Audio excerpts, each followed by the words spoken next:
Convido agora o diretor global de regulação do Grupo Iberdrola, o Sr. Julio Castro, para falar sobre geração solar, comparações entre modelo distribuído e modelo centralizado. Gracias, Tiago. Pido disculpas por no ser capaz de expresarme en portugués. Trataré de hablar un español portuñol despacio y que podamos entendernos. Hemos visto a lo largo de la mañana muchas consideraciones sobre el modelo distribuido, la generación distribuida en distintos países y en distintos estados o regiones de países con distintas regulaciones. Leemos la prensa, leemos los medios especializados y hay una especie como de imagen de que estamos ante el fin de los sistemas eléctricos que hemos conocido y que el futuro es un futuro descentralizado en el cual la libertad prevalecerá por encima de todo y podremos romper nuestras ataduras y liberarnos de los cables trifásicos eléctricos de las compañías distribuidoras y de los organismos reguladores. En este sentido, todos los que estamos en esta sala estamos juntos. Lo que dibujo de una manera divertida no es posible de hacer. No estamos ante el cambio del coche de caballos, circular, con tracción animal, y pasar a los coches con motores de explosión, algo que sucedió hace unos 100 años en las economías desarrolladas. No estamos hablando de sustituir a los barcos de vela, a los navíos de vela, por motores con combustibles fósiles. Estamos hablando de que el modelo de generación distribuida existe y podrá existir en el futuro solo porque existe el modelo centralizado. Sin modelo centralizado no puede existir el distribuido. Y vamos a ver cómo esto es así. Ambos son complementarios, uno no es enemigo del otro. ¿Por qué estamos hoy aquí hablando de generación distribuida? Fundamentalmente por dos razones. Porque la instalación de paneles solares en los domicilios, en las casas donde vivimos, es muy sencilla. Un panel solar tiene una dimensión pequeña, se instala fácilmente con un equipo mecánico de muy bajo nivel, no es complicado, se conecta a un inversor, se instala un contador y hay que esperar a que el sol salga y produzca electricidad. A la vez ha sucedido en los últimos 5 años un abaratamiento tremendo por un salto tecnológico importante en la producción de los paneles solares. Vemos en las gráficas que se presenta, en la parte izquierda de la pantalla, un abaratamiento de lo que se llama el utility scale, que son las grandes plantas de producción solar de manera, digamos, centralizada en las redes, no en los domicilios, que ha bajado desde $4 watt hasta el entorno de $1,50 watt y se percibe una saturación. Si no hay un nuevo cambio tecnológico, los ahorros ya no serán tan grandes en el próximo escenario de planificación, digamos 5 años. En la parte derecha vemos las 4 diferentes posibilidades de producción solar, bien sea residencial o comercial, no en domicilios sino en industrias, y luego las 2 posibilidades de hacerlo a gran escala digamos, en los sistemas eléctricos de potencia.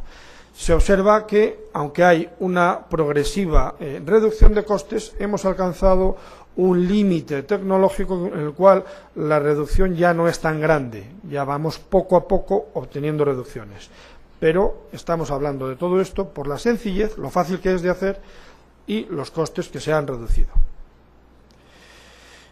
Los paneles solares producen las horas centrales del día y no producen por la noche o en épocas más nubosas, o producen menos.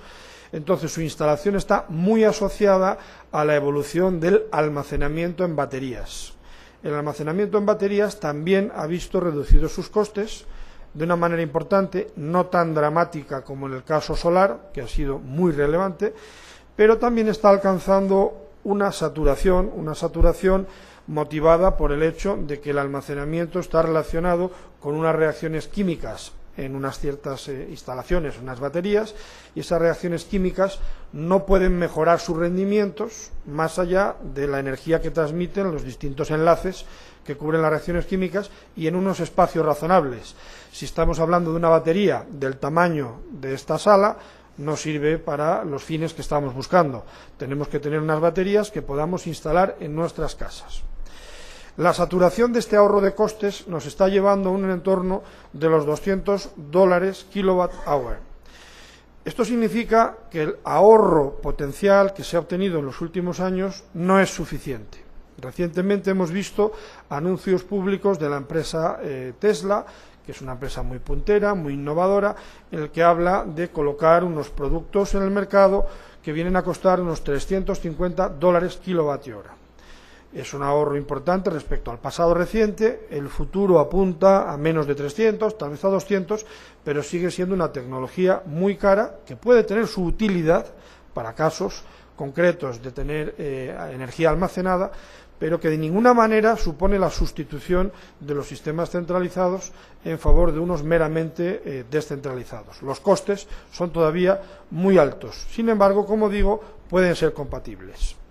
Veamos un estudio independiente realizado por una institución de muchísimo prestigio, como es el Massachusetts Institute of Technology, cercano a Boston, en el que ha emitido un informe en abril de este año 2015, es muy reciente, sobre el futuro de la energía solar. Este es un informe independiente en el cual nuestra compañía Iberdrola no ha intervenido. Por lo tanto, no tenemos, digamos, mucho de qué enorgullecernos de lo que digan o de estar en contra, pero lo tomamos como un referente independiente. He traído unas copias para dejar a sus altos ejecutivos sobre este estudio, que tiene un pequeño resumen que se lee fácilmente en un vuelo Brasilia-Río de Janeiro y que recomiendo que lo recorran por lo sencillo que es en sus conclusiones. Las he destacado en esta presentación. La energía solar tiene un grandísimo potencial de satisfacer las necesidades futuras energéticas y medioambientales del mundo, claro, pero a unos costes que necesitan todavía ser mejorados y con una política de despliegue. ¿Qué quiere esto decir? Con una elección de los lugares donde hacerlo adecuado. No podemos optar por colocarlo en los lugares más ineficientes o más caros de todas nuestras geografías. Entonces, potencial indudable. Los paneles se han abaratado, se pueden utilizar, pero necesitamos todavía tener un recorrido en reducción de costes. Los sistemas eléctricos que ustedes administran como reguladores y nosotros operamos como empresarios deben prepararse para recibir a una energía solar muy amplia y con mucha penetración, desde un punto de vista técnico y desde un punto de vista regulatorio. De esa manera podríamos lanzar un gran desarrollo de energía solar. Desde un punto de vista técnico hace falta medida, hace falta conocer dónde están estas instalaciones para no tener luego peligro en la operación de la red con tensiones de retorno desde puntos en los que no esperas tener tensión en el momento que haces determinadas maniobras, con protección electrotécnica de las instalaciones, de manera que las redes actuales, que son de manera top-down, que miran desde arriba en alta tensión hasta baja tensión cuáles son las faltas o los cortocircuitos que puedan presentarse en las redes, en este momento se altera la protección electrotécnica y puede venir un bottom-up, puede venir de la tensión desde en redes de más baja tensión hasta más alta tensión. Entonces hay que tener todo esto en cuenta. Esto en definitiva es afrontar determinadas inversiones, y desde un punto de vista regulatorio no hay que olvidar de que la producción solar es intermitente, y la intermitencia no resuelve todos los problemas de suministro. Luego la intermitencia hay que compatibilizarla con los sistemas centralizados para que den un respaldo, un backup, un apoyo, y entre ambos sistemas poder dar el servicio que se desea. Pueden ser perfectamente justificables programas de subvenciones estatales, sobre todo cuando las tecnologías van a bajar sus costes. Si no invirtiésemos en el primer elemento tecnológico que sea caro de una nueva tecnología nunca se abarataría. Hay que tomar el riesgo, alguien debe hacerlo, las naciones, los países y las grandes empresas tenemos la obligación de colaborar a que bajen los costes. Ahora bien, no debemos hacerlo convirtiendo nuestras economías en economías subsidiadas. Esas economías son ineficientes y no crean riqueza. Entonces, es muy importante que se modifiquen los programas de subvención y se adecúen para que duren un tiempo limitado, con un volumen limitado, para lograr los ahorros en esas tecnologías. De no lograrse los ahorros, hay que abandonar los programas de subvenciones. En este sentido, la inversión en investigación y desarrollo recomienda el MIT que se dedique a tecnologías nuevas con alto potencial de reducción de costes, porque se considera que hay tecnologías de producción solar que ya han agotado su recorrido para la mejora en cuanto a la reducción de costes. Si es así, no tiene mucho sentido seguir gastando dinero. Pero sí hay nuevas tecnologías, como la capa fina, el thin film y algunas otras de características biotécnicas que son prometedoras de que pueden reducir sus costes. Veámoslo y no cerremos los ojos a la nueva tecnología. El MIT, donde tal vez algunos de ustedes hayan estudiado, yo tuve oportunidad de hacer un seminario hace muchos años allí y desde luego me quedé enamorado de la metodología de trabajo y de la seriedad e independencia de sus conclusiones, nos dice en este estudio que la solar fotovoltaica es más eficiente a gran escala. Tenemos un gráfico de una instalación a gran escala en la parte derecha y superior, que a pequeña escala o residencial. La diferencia de costes viene a ser hasta de un 70%. Si tenemos que dedicar recursos y queremos aprovechar la penetración solar, algo que desde luego hay que hacer, hay que dedicar los recursos ahí donde es más eficiente, y la gran fotovoltaica es más eficiente que la pequeña fotovoltaica. También recomiendan que se apliquen los subsidios o los apoyos a la producción y no a la inversión para evitar burbujas de colocación de costes de una manera innecesaria. La primera conclusión es bastante rupturista. Nos dice también el MIT una conclusión que esta sí que es tal vez sorprendente y que no se está manejando mucho en el terreno de los promotores de la energía solar. La leo textualmente, la leo en español, lo siento, pero la pueden leer en portugués. Cuando la fotovoltaica distribuida crece hasta una proporción significativa de la demanda, cuando tiene una elevada penetración, crecen los costes en las redes de distribución. No bajan, crecen. Sí que pueden bajar en las etapas tempranas al principio de la penetración de la solar. Pero cuando tenemos una solar generalizada, las redes de distribución se tienen que dimensionar para las exportaciones de esa producción desde algunas zonas.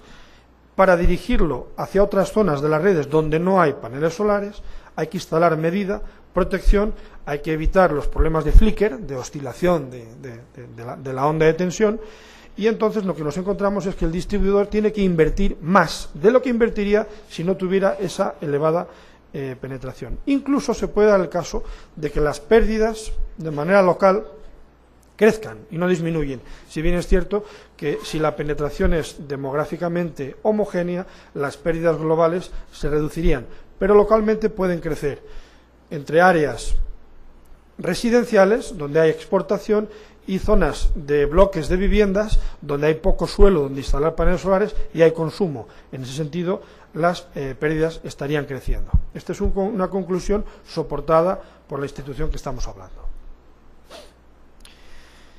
En cuanto a el balance neto, aquí tenemos representado en la gráfica que la producción, en el color más bien naranja, solar se centra en las horas solares, las horas centrales del día, y el consumo, en cambio, tiene lugar a lo largo de todo el día con una punta de iluminación por la tarde. El balance neto consiste en entregar la energía en el momento que se produce, incluso exportando por encima del consumo que tenga el domicilio, y anotar lo que se ha recibido en las redes, para recibirlo en otro momento, actuando las redes como una especie de batería de almacenamiento posterior, y no pagar, no retribuir de ninguna manera a las redes por ese servicio prestado. Bueno, lo cierto es que si hacemos esta política digamos tarifaria, estaríamos trasladando costes que nosotros como clientes con el panel solar estaríamos evitando a favor de quien no tiene los paneles solares. Resulta curioso que se venda en algunos medios a la energía solar y al autoconsumo como una especie de liberación social revolucionaria en relación a la producción de electricidad. Bueno, realmente la situación es la contraria. Resulta que los costes los está evitando el poderoso que tiene suelo donde instalar los paneles y que tiene renta económica, tiene dinero para poder comprar los paneles y evita los costes de colaborar con la operación de las redes y los traslada a los clientes que están más desfavorecidos, que no tienen ningún medio de invertir o de poder lucrarse de esta reducción de precios.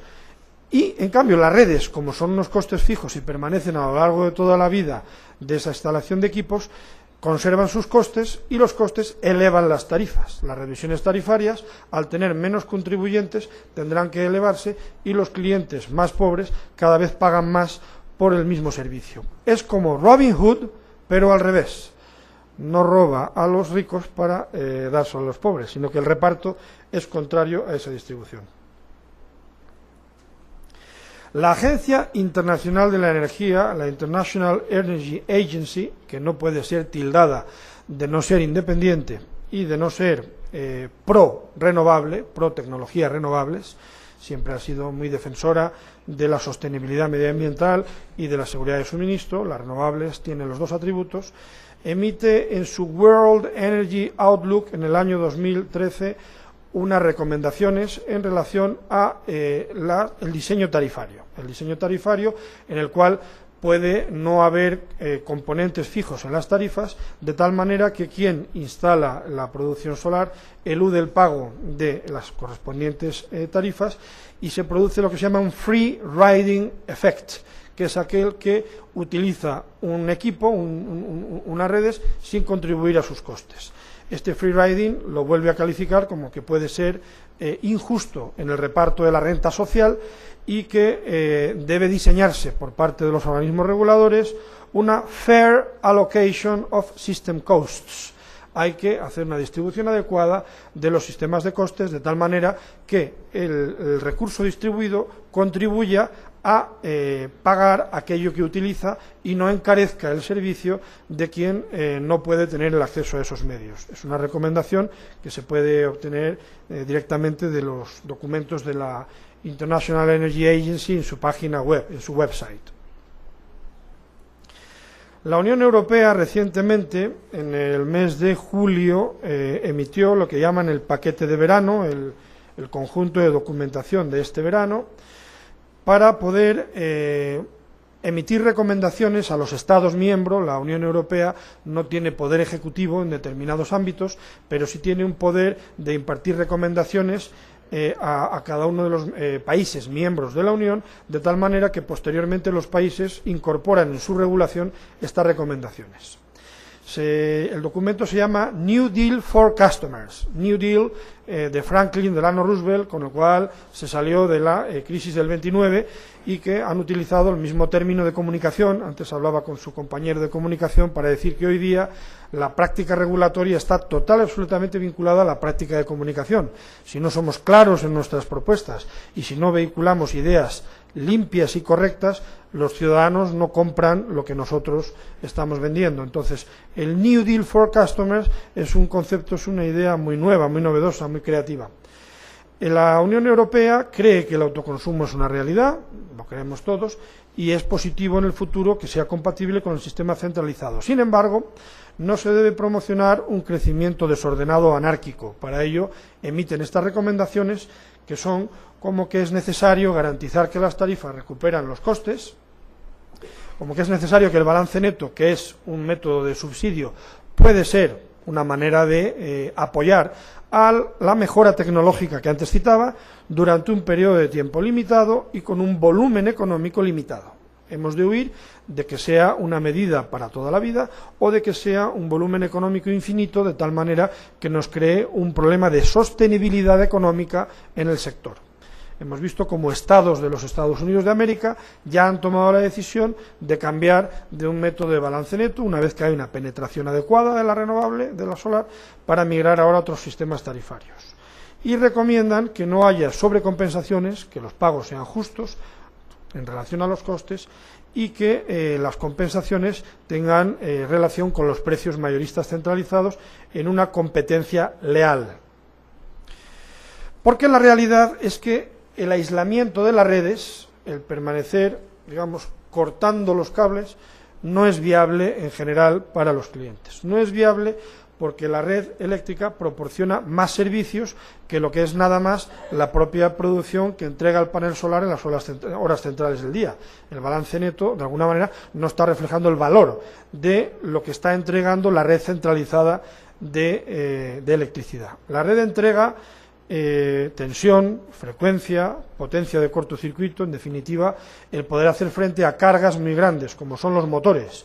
Un motor de un ascensor o un motor de cualquier equipo de una dimensión importante que tengamos en nuestras casas, tiene unas corrientes transitorias que son hasta 5 veces más elevadas que las corrientes permanentes que tienen lugar después del transitorio de arranque.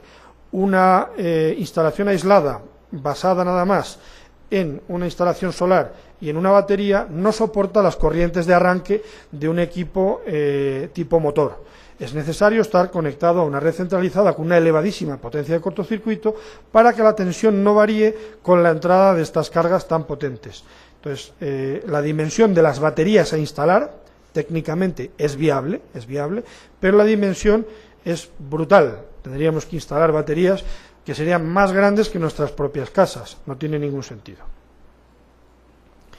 Además, la red proporciona un servicio a lo largo de todo el año y que el cliente residencial, si quisiera replicarlo con sus propios medios, tendría que sobredimensionarse ante unos costes, hasta unos costes absolutamente brutales. Aquí se está haciendo un análisis en la gráfica de lo que sería un cliente aislado en California que tiene un consumo que está representado en el color verde, un consumo que es más elevado en los meses calurosos.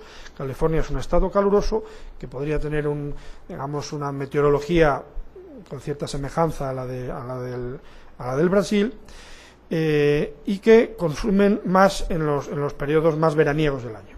A cambio tenemos la producción de los paneles solares, que también tienen esa producción un poco más centrada en los meses más calurosos. Si queremos dimensionarnos para estar todo el año aislados y tener un uso intensivo y óptimo de la producción solar de los meses más calurosos, tendríamos que instalar hasta 140 baterías de características Powerwall en un cliente residencial para poder independizarse de la red a lo largo de todo el año y poder optimizar la producción solar con carácter anual. Los costes son absolutamente brutales y esto nos lleva a ver que esto no es viable. Esto no quiere decir que no haya que hacerlo. Habrá que recoger la energía solar producida en unos paneles correctamente dimensionados, compatibilizándolo con la conexión a la red y retribuyendo los costes adecuados. Una cosa no quita la otra. Lo que no tiene sentido es olvidarnos de que todas estas consideraciones existen. Quiero destacar 5 conclusiones de la comparativa entre el modelo centralizado y distribuido. La tecnología de paneles solares se ha abaratado muchísimo, es una realidad tecnológica, hay que tenerla en cuenta, y si esta senda de abaratamiento continuase, tendríamos que tenerlo en cuenta en el desarrollo de los sistemas eléctricos. Da la impresión de que se ha ralentizado, de que se ha saturado. Veremos a ver en los próximos años qué forma toma. El autoconsumo, la producción en los clientes es una realidad y no cabe, digamos, ir en contra de esta situación. Lo que hay que hacer es desarrollar una regulación adecuada para que se recojan los costes adecuados. Aislarse de las redes no es viable por el sobredimensionamiento y la calidad de servicio que desea el cliente. Si el cliente no quiere tener luz por la noche, pues podría perfectamente aislarse. Si no le importa que se le reduzca la intensidad luminosa durante el arranque de sus motores en su domicilio, pues también puede aislarse. Pero si pretende continuar como está hasta ahora, necesita continuar conectado. Si sigue conectado, tiene que retribuir el uso que hace de las redes. ¿Cuál es la retribución que tiene que hacer de las redes? ¿Pagar absolutamente todos los costes? Probablemente no. Probablemente habrá algún coste que es evitable. Si el autoconsumo tiene un nivel suficiente y controlado, habrá puntas del sistema eléctrico que no hará falta cubrir. No será necesario invertir en esos medios. Esos ahorros centralizados habrá que trasladarlos al sistema distribuido. Pero lo que es muy peligroso es que desarrollemos una mala regulación. Si hacemos un desarrollo de un free riding, si no cobramos por el uso de las redes, si desarrollamos el balance neto para siempre y a cualquier potencia, y si nos dedicamos a hacer un traslado de rentas, de las rentas más poderosas a las rentas más vulnerables, estaríamos desarrollando una mala regulación que no se corresponde con la eficiencia económica que nos caracteriza. El futuro tiene que considerar ambos modelos, el centralizado y el distribuido. No cabe oponerse. Ha de regularse un nuevo papel para las compañías distribuidoras. Los distribuidores tienen un futuro por delante con muchos cambios. El distribuidor ha vivido los últimos 30 años con un método de trabajo en el cual se dedica a dar servicio al cliente y después es bastante estática su actividad. No es el futuro así, el futuro es mucho más dinámico, habrá que relacionarse con los clientes de manera que ellos puedan ver qué nos pueden ofrecer para colaborar a evitar inversiones que no son necesarias en algunos refuerzos de redes. Hay que desarrollar un nuevo sistema tarifario, claramente, en el que se reconozcan los costes fijos. Y los costes fijos hay que retribuirlos. Luego habrá que hacer cargas fijas a los clientes. Si todas las cargas son variables y los costes son fijos, nos encontraremos con que nunca podremos retribuirlos. Y luego no debemos olvidar de que si queremos utilizar la energía solar de manera eficiente, lo que es más eficiente, claramente, es instalaciones centralizadas de gran dimensión en el cual se pueden utilizar y aflorar las economías de escala. Muchas gracias.